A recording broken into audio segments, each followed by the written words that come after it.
একটি ছোট গ্রাম ছিল, নাম ছিল শ্যামপুর। গ্রামের মানুষগুলো ছিল সরল ও সহজ। তারা সবাই মিলে একসঙ্গে কাজ করত, সুখ দুঃখ ভাগাভাগি করে নিত। কিন্তু তাদের একটাই সমস্যা ছিল, গ্রামে একসময় প্রচণ্ড শুষ্কতার কারণে পানির সংকট দেখা দিয়েছিল। গ্রামের কুয়োগুলো শুকিয়ে গিয়েছিল, আর নদীও প্রায় শুকনো হয়ে পড়েছিল।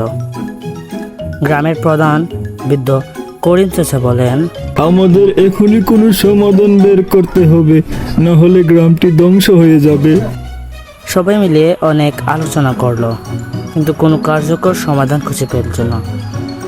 তখন গ্রামের এক ছোট মেয়ে রূপা বলল, আমরা যদি সবাই মিলে একসঙ্গে কাজ করি তবে নিশ্চয়ই কিছু একটা করতে পারবো। আমরা পাহাড়ের উপরে যে ঝর্ণাটি আছে সেটির পানি আনতে পারি।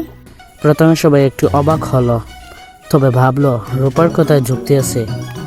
সবাই মিলে কাজ শুরু করলো।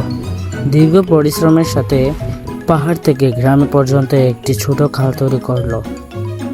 ঝর্ণার পানি ধীরে ধীরে সেই খালে বয়ে আসতে শুরু করলো, আর গ্রামটি আবার সবুজ হয়ে উঠল।